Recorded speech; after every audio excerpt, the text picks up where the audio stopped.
Everybody, welcome back to Offsides Podcast. Pete, June, how we doing today? Uh, how you guys doing today? Y'all doing good? Y'all feeling fresh? Great. We know June, you feeling fresh. Look, you got two-time Super Bowl champs beanie on. I The didn't even notice, man. I didn't even know I put this he thing on got shot today. glasses. Yo, he went to the parade, bro, and he bought everything. Like I think he got underwear that say two-time champ. First off, I want to apologize to the listeners, man. We didn't get to record earlier because we have jobs and lives that come sometimes before the episode. So we apologize for not getting to you sooner. But real quick, June, man, how you feeling about the win, bro? You know? Man, I feel amazing, I feel great, man. And I feel good for people and players. You know what I mean? Yes, I feel good because that's my squad. But ultimately, when you watch all that criticism, well, I'm sure we'll talk about it, but I feel good for those people right there. So I feel really good and happy. Okay. So let's get to it. A week ago, it's been a week now. Super Bowl came on. Eagles, Chiefs.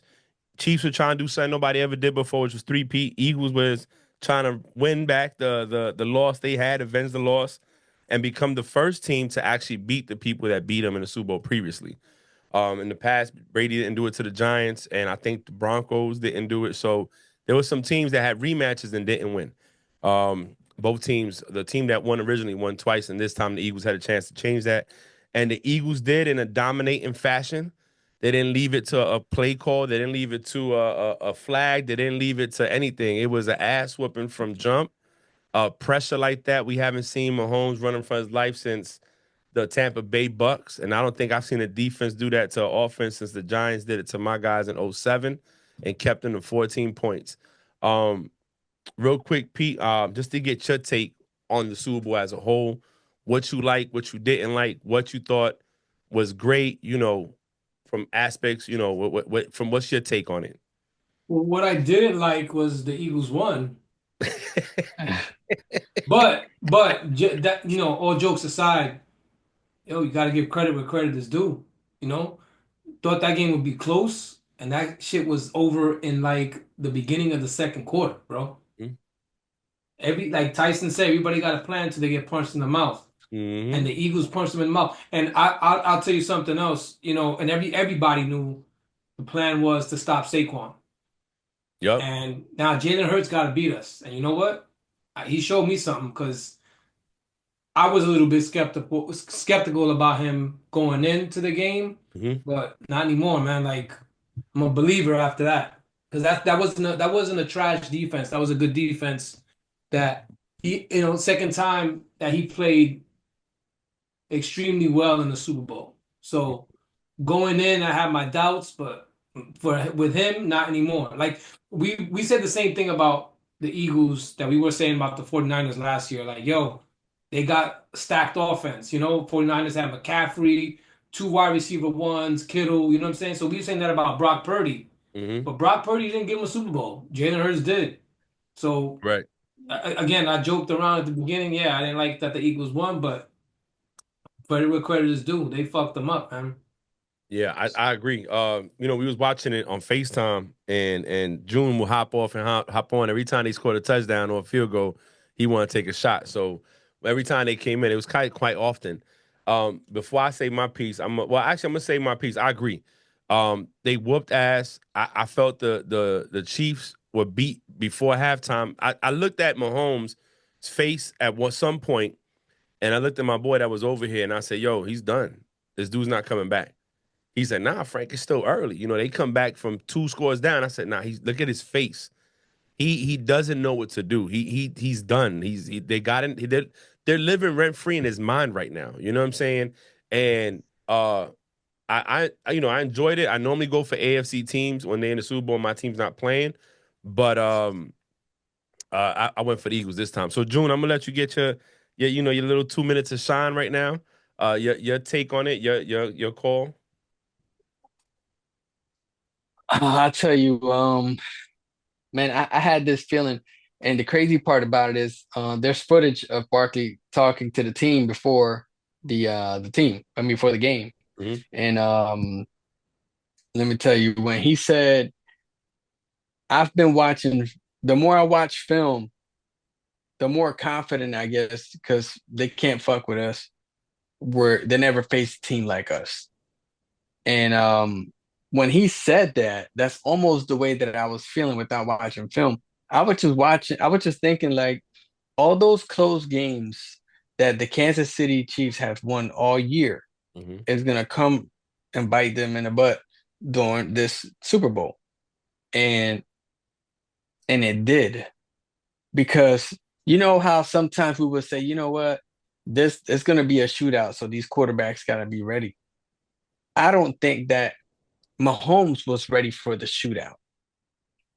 And that's how really it played out. It was a lopsided offensive game that the defense came in there like Jim Johnson used to have him back in the 90s, um, disrupting the quarterback. And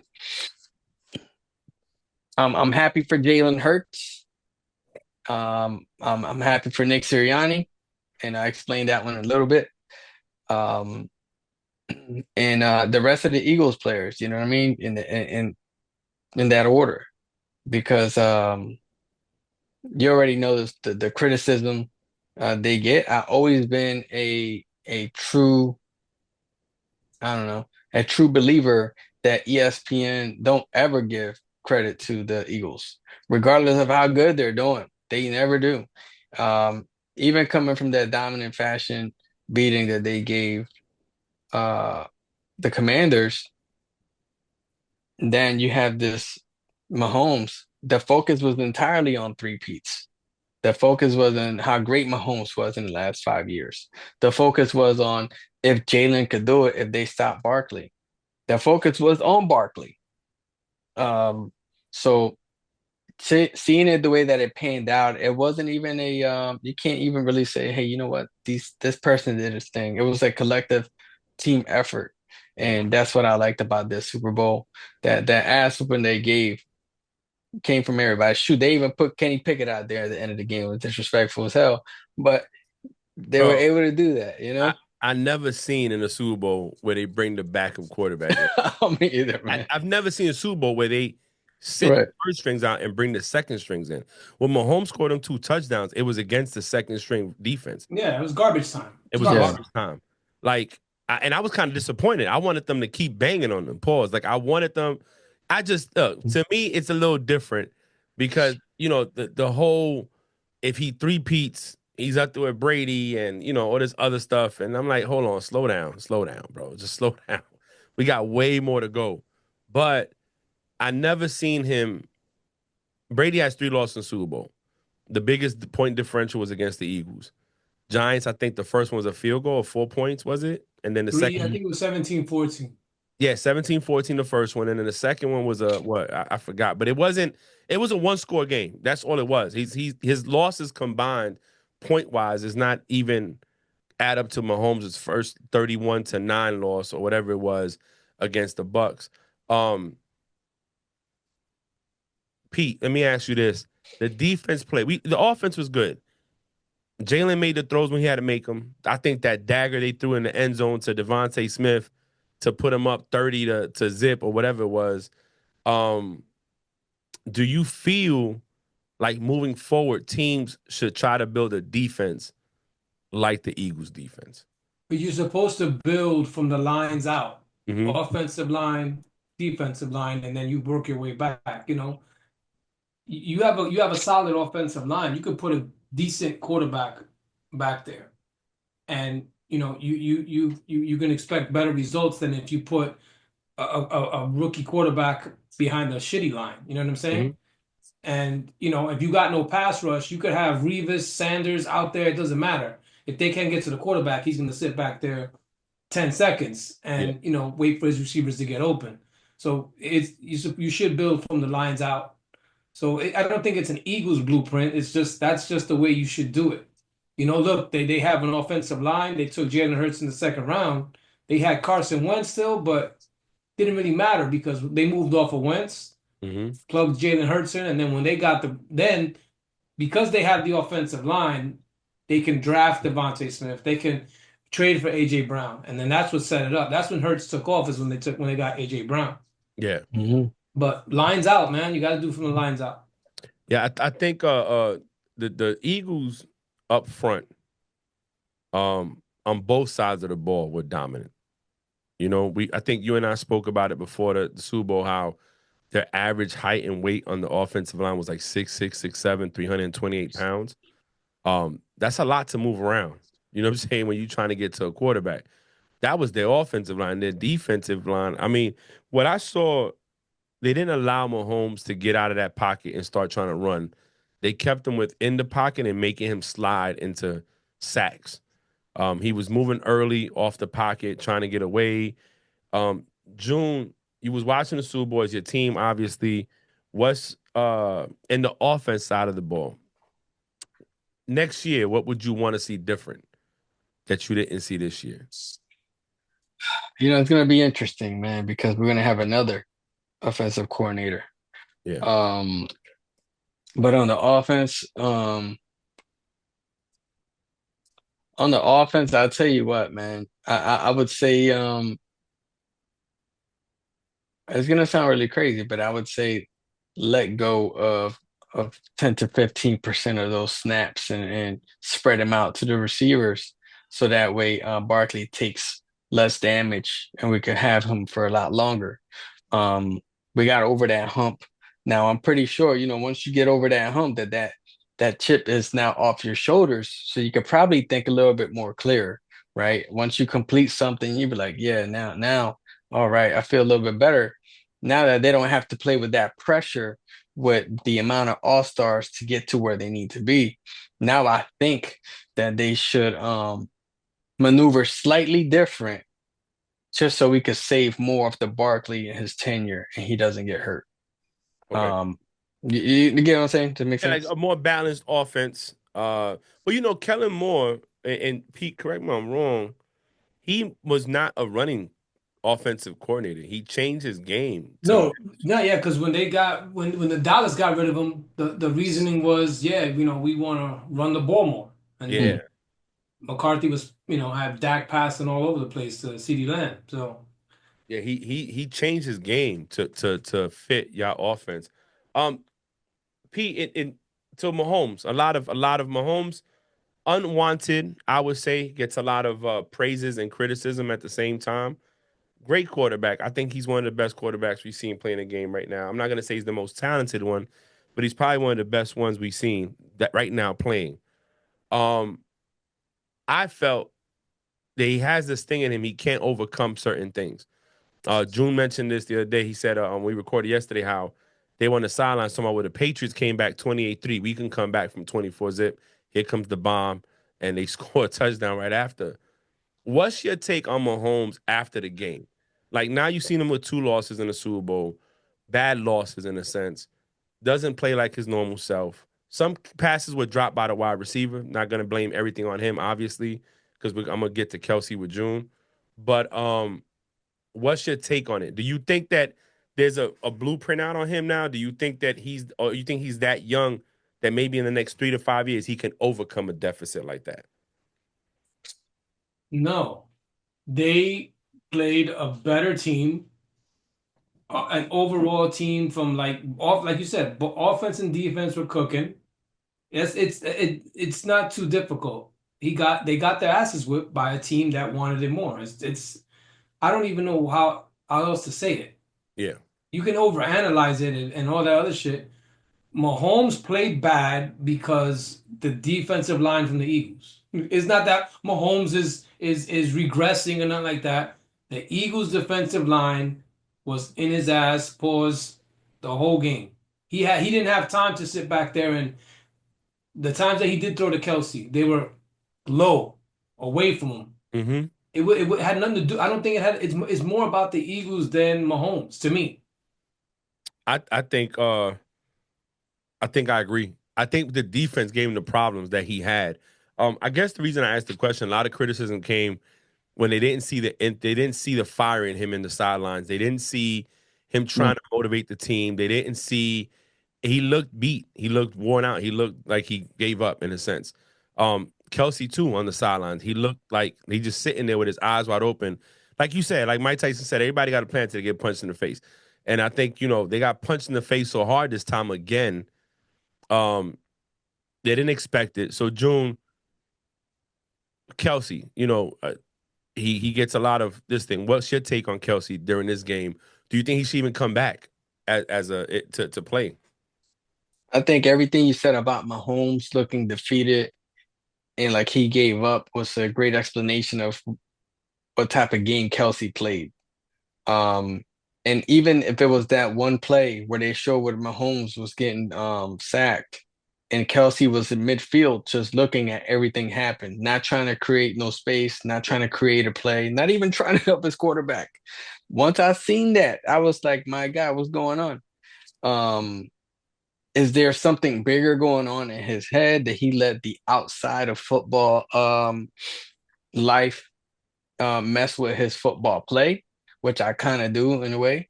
Um, because when he was not to bring her up, but when he was with his ex, he had the greatest football years of his career. And ever Also, since a Swift, fine piece of woman, by the way. I watched her in yeah, special yeah, forces. She's 5'10", 185, and beautiful, by the way. Just throwing it out there. She's yeah, not big like, Taylor. But anyway, sorry. Go ahead, June. My bad. yeah, yeah. So and if you really think about it, analyze it, I mean, this guy's production has gone down since he been with Swift, with Taylor. And Taylor, you make great music. You got a lot of fans out there. I personally don't listen to you, but your numbers don't lie, so you're doing something right. Now, as far as the Kelsey goes, just to wrap that up, I think man, somebody said it. I'm not sure it wrote RC or not, but they said his best years are behind him, and if he chooses to stay, he has to stay with the understanding that he could be a role player and he's not going to be the number one. I don't think he should stay. And here's why. I don't think he's a pass. He's not your typical tight end. He's not what a tight end is. So he's a wide receiver at the tight end position. Kelsey's never had to really pass block, or pass protect, I should say. And run block, he doesn't have to really do it either. You know what I mean? Like, he chips and he moves. He's not like Gronk or Kettle or any other tight end that was a traditional tight end position where, pass protect, run block, then catch. You know what I'm saying? I don't think. I think it takes a lot to come back. I don't know if you guys agree, but some people say, they played a lot of games over the last, 5 years. They played at least 3 extra games. If you're talking about, that's 15 games, that's almost an extra season. If you take the years they were the number 1 seed, okay, so out of 5 years, they played 11 games. 4 years they were the number 1 or whatever, so they only played 2 games. And then, or whenever they didn't go to the Super Bowl, which was only once or twice, Patriots beat them and Bengals. So they've played about between 8 to 11 games extra over those 5 years. Pete, coaching. We talk about coaching a lot. Obviously, the Eagles coach, they did they had a game plan, they stuck to it, they executed great. On the other side of the ball, there's been some criticism on Andy Reid for not adjusting in the offense. And at one point, I saw Spagnuolo frustrated on the sidelines because his defense couldn't do anything. They stopped Saquon. I would say I give them that. They stopped Saquon. But what is your take on the coaching? Not on the Eagles. Obviously, they won the game, so everything was okay on their part. But on the Chiefs sideline, what's your take on that? They didn't adjust. Last time they played them, they adjusted because the Eagles were up. And I think that's what the people were talking about too. It's like, oh yeah, they did it last time. They came back on them last time. But this is not the same team, that same defensive coordinator. And again, there was Sweat from the Eagles was, I think he felt he should have got MVP. Mm-hmm. So, the defense was, to me, the headliner. Jalen Hurts did what he had to do. He did his thing. I'm not taking nothing away from him. But the defense was dominant. And, look, they that game was over early. Over early. Mm-hmm. So I don't think anything had, again, we're overanalyzing this. I don't think it had anything to do with coaching either. Well, if they would have adjusted, what adjustments is going to stop Devontae Smith from catching that touchdown? No. That dude just got beat. Whoever Yeah. was guarding him got beat. Yeah. It's what it is. And then the Chiefs' offensive line was getting beat all game. Yeah, I found it. I do agree. Some of the coaching, no adjustments made. I think they were already beat by that time that they caught that touchdown by Devontae Smith. They were beat, bro. Come on, like I said, you could see in their body language, their mannerisms, everything was done. But that was the Super Bowl, and here we are now about to enter free agency. I got some dates I want to read that I read earlier, and I should have kept the picture up like a dummy, but I put it down. So tomorrow, franchise tag and transition tag window opens, so they can start franchise tagging these players. February 24th to the 3rd is the NFL Combine, Scouting Combine. March 4th is the end of the deadline of the franchise tag or transition tag. March 10th to the 11th or to the 12th, I'm sorry, is negotiation period for unrestricted free agents. March 12th is free agency signing period begins, and then the 24th and 26th of April will be the draft. I don't have all the players here that are coming up for free agency, but out of the blue, what are some players you're looking at, Pete, coming up for unrestricted free agency that you're looking at? Well, the guard, I forgot his name from the Chiefs. He's a Pro Bowl guard, all pro guard, from the Chiefs. Kansas City may not have enough to keep him, so he may be a free agent. And T. Higgins is one of probably the biggest wide receiver out there, and they're talking about franchise tagging him, but it doesn't seem like the Bengals have like any type of plan because they paid Joe Burrow. Chase was about to hold out last year and he didn't. With that season he had last year, I'm thinking he's actually gonna hold out this time. And then they want to franchise tag T. Higgins, and then Hendrickson, I believe, doesn't want to be there. He asked for a trade as well, or he wants a new contract. They sound like a mess. I tagging T. Higgins, I mean, unless they're doing a sign and trade, a tag and trade, but Well, those are the two that stick out. Those names stick out for me the most. I'm glad you brought that up because if they franchise tag him, another team can make an offer and they can match the offer, or they can give him up and then they get draft picks and compensation. So, that's probably a smart move on their part to do that as well. I don't know, man. Burrow and Chase and all of them said that they've been talking to the ownership and they're willing to restructure contracts. Burrow wants to keep all of them together. I don't. Do you let T. Higgins go, but go get some offensive linemen to protect or build your defense? Is keeping that together going to get you back to the Super Bowl? Is my question. That's what's on my mind, right? What's your take on that? It's look at the if you look at the Saints, if you look at it, it's a website called Over the Cap, I believe. And the Saints are always the Saints, right? We're not talking about Eagles, Chiefs, Bills, Saints. Saints are always in the red every year because what they did was they took that money and they kicked it down the road. You know what I'm saying? Now we'll defer it. We'll restructure. That shit catches up to you. It's like a credit card bill. Yeah. So the Bengals doing that, it's a temporary fix because later on you're gonna eventually have to pay these guys their money or whatever. Yeah. The cap is super hard for me to understand, but it's a bitch. You know what I mean? Like that's what happened. That's why the Saints are always in the red because they deferred all this money. They continue to restructure. So that's not really it's. I mean, you can do that. But at some point, that bill's gonna come due. So, and again, we're only talking about Higgins and Burrow and Chase, but the defense is what lost them some games this year. You got to fix that. You want to franchise T. Higgins and then still ignore that? And who says T. Higgins is gonna sign it?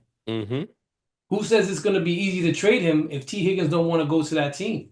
Right. So I mean, letting him walk. I know you don't want to just because you do get a compensatory pick for that if Mm-hmm. you let a guy go. Um, but you're not going to get a first round pick for him because you still got to sign him. The team got to sign him. They're not giving up a first round pick, maybe not even a second round pick. So focus on keep Chase and get your defense right. Okay, I do agree with that. Keep Chase. I think you keep Chase, you can get a good second number 2. Should have traded T. Higgins if you wasn't going to keep him. You should have traded him last year. Yeah, that's true. June, what is your free agent, the one you're looking at? Free agent, like my team as well. No, just in general, just any free agent that you're looking at, that's coming up and stuff like that. Looking at that a little bit on it's a little bit I kind of conflicted about an old school cat.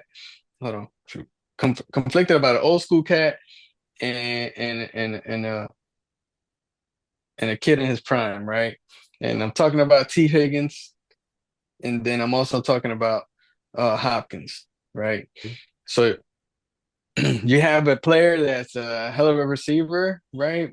But like we spoke about yesterday, I think he's just in the wrong team right now. Me personally, I think so. And I'm talking about Hopkins. And when it comes to Higgins, I just think he has to go somewhere else. Though I think if there could be an explosive 1-2 punch in Kansas City, I mean in Cincinnati, there could be an explosive 1-2 punch over there. But what are they gonna do to fix this other stuff? How are they gonna keep protecting Burrow? Um, Shoot, man, how much life he got left in that guy after all those hits he be taking. Um, and don't get me wrong, he's still doing his thing. But if I had to be a free agent, it would be stuck between those two, D Hop and Higgins. Godwin's out there too. Hmm. PFF got him as the number 4 free agent right now this year. So number 1 is T. Higgins. Number 2 is the guard Trey Smith from the Chiefs. Trey Smith. Mm. 3 is the safety Javon Holland from Miami. 4 is Godwin. I'm just gonna say the top 10. Number 5 is Khalil Mack. Number 6 is DJ Reed from the Jets. Number 7 is Amari Cooper. Number 8 is the tackle Ronnie Stanley from the Ravens. Number 9 is Sam Darnold, and 10 is Josh Sweat from the Eagles. I don't think Sweat's going anywhere. If I'm the Eagles, I'm trying to sign everybody I can back so we could run it back. You know what I'm saying? That defense got to stay where it's at. For me, it was brought up yesterday. He's not even in the top 10, but I would like to see where Nick Chubb's gonna go. I think he's a free agent coming up this year, and he's still got some in the tank. I think he goes to the right team, man. I think he'll be okay. Excuse me. I think he'd be fine somewhere. Like let's say he goes to the Bills, where he's not the number 1 running back. He could be number 2, or even to the Bengals with that other kid that they got. Brown. Yeah, Brown. I think it'd be perfect because Brown reminds me of a James White in a sense. He could run the ball, but he can catch the ball too out the backfield, which fits what they do over there. But that's what I'm looking at, man, as a whole. So I guess last question, man, I want to ask you guys before we wrap it up is end of the season, finally done. Super Bowl champs are the Eagles. What is your take on the NFL season as a whole this year? I'll start with Pete. My take, I mean, Or just your thoughts on it. You know what I'm saying? it sucks, and I don't subscribe to that theory about the Chiefs. They want the Chiefs to win, and I think we spoke about it. Just look at the lawsuit, the shit storm that they would get if it came out that they were rigging games for a specific team to win. And I forgot who said it, and everybody was like, "Oh, the Chiefs, the refs are gonna help them." And okay, so I hope since y'all thought it was a given that it was gonna be the Chiefs because of the refs, I hope y'all bet on them and lost because we saw what happened. Yeah. Had nothing to do with the refs, nothing to do at all. The refs, if that was the case, the refs couldn't save them. Nah. because they would have blew out their arms throwing so many flags, calling plays back Mm-hmm. against the Eagles because the Chiefs didn't have it. Yeah. I it just it makes no sense, and I don't subscribe to that. It's rigged. I don't get it because you think players are going to go put themselves through that type of scrutiny to have, oh, let me miss this field goal because that's what the league wants, and then I gotta hear it from fans everywhere I go with my family. I Yeah. ain't doing that shit. And I just think it's stupid, and that to me took it was a lot of noise about that this year because of the Chiefs. The Chiefs got lucky. They not that they got lucky, but they're a good team and they found ways to win. The bad teams don't find a way to win when they're in them same positions. So the refs thing really it's annoying to me, and I'm glad. Well, not glad the Eagles won, but I hope that kind of put this shit to bed because the refs had no impact on that game at all. You one last thing, because y'all NFC East guys. Your boy Dak Prescott on a cancer thing that he was doing for kids. He was asked, about the team and stuff, and he said basically that they're not that far from the Eagles. They play them a couple of times a year, and that they've gotten the best of them. He says kind of hard to say that now because they're hosting a trophy, and all credit to them. But if you check the tape, we've gotten the best of them. Um, what's your take on that coming from that Prescott So and the let me go first because June's team won it, and then let June Yeah, yeah, go yeah. off. But and look at you just looking at the season and looking at how the NFC East went. The the Cowboys are closer to the Giants than they are to the Eagles. The Agree. Commanders are closer to the Eagles than the Cowboys are to the Eagles. Hmm. Cowboys are, and that's the problem that everybody's always had with Cowboy fans is that they're somewhat delusional. Um, Jerry Jones even said, well, that's a whole nother story, but he said he was shocked that they weren't at the Super Bowl because he Right, would have paid Dak. Bro, you haven't been there in 30 years. You thought this was going to be the year to do it just because you signed one guy? bro. Hertz wasn't even born. That we said Hertz was born, went to school, got a natty, and won a Super Bowl before your team even made it to the NFC Championship game again. So that's my thing with that. Like again, just talking to talk, I guess, but I think everybody knows, even Cowboy fans know, that's not true at all. That's not even close to being true. Yeah. All right, June. Your take on that, and then the last question for you would be, your opinion. Obviously, on the season was great because your team won. So, what's your take on what Dak said, and then on the season as a whole now that it's ended? You know, man, you know how I feel about these Cowboys. Um, and I used to be a Dak fan, man. Believe it or not, I used to have him in fantasy, and he got me points back then, before he got hurt all the time. But now I'm gonna have to rethink my decisions. So I wish I didn't have him, and I wish I didn't win that fantasy when he was my quarterback. Um, but nah, man, I think Dak he's falling and he's following the line of whatever Jerry wants. Um, and he's delusional as hell, man. I wish that he's all right. Get him some help over there in Dallas. I hear that you guys got great therapists, so shoot him over there to one of those good therapists. And I'm not talking about the Justin Tucker ones. Um, but but shoot, man. And what was the second part about it, Frank? Got me Um, tied up because I well, hate these Cowboys so much. any NFL season's over, bro. Your team won the Super Bowl, so obviously that's a good look for you guys. But what is your thoughts on the season as a whole? Pete talked about the narrative of people with the referees. What's your take on it? On the season, your perception? Pete said some stuff about the refs, and it was insane because I honestly thought that the fans and the media were putting so much pressure on the refs during the pre-Super Bowl conferences and whatnot, that I think that they put this more of a spotlight on the refs. So I think it made the refs probably double question anytime they're going to throw a flag. They're like, shit, they're looking.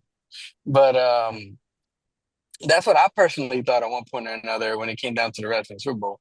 But the season is over, man, and I'll tell you, um, I'm just hoping that ESPN, if you guys are listening, you give my boys some more credit. You know how I feel about ESPN and the Eagles. But aside from that, man, I'm looking forward to the offseason moves, not just in the Eagles organization, but the entire NFL. I want to see where the Myles Garrett land. I want to see what the Russell Wilsons do. I want to see I want to see what Dallas does, believe it or not, because I'm kind of curious to see if they're going to make any type of moves. And and their season was dead during the draft. So if they learn anything from their season, it's to go all the way back to the beginning, before preseason, and reevaluate your decisions. And that's free advice. I'm not even going to charge you guys, Dallas Cowboys. But yeah, man, super, super happy the Eagles won. The parade was amazing. It was fun, an experience of a lifetime. If you guys get the opportunity to go when you guys win, I'm pretty sure you guys will at one point or another. Go, have fun, and stay warm because the parade will be around cold weathers in our areas. Well, my take on the season is, nah, honestly, you know what, Pete, you said something.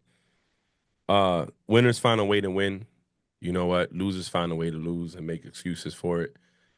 This season we saw a lot of ups and downs, a lot of injuries, a lot of questions. Teams come back like the Rams. Started off slow, got their players back, and we're actually a pass away from converting a first down and maybe stopping the Eagles from going to the Super Bowl. Um, we've seen players that we look at and say, it's time to go. Aaron Rodgers looked at teams and questioned their head coaches like Tomlin, what are you doing? Um, but I think as a whole, this season was, I don't know, I'm gonna call it redemption for the Eagles winning.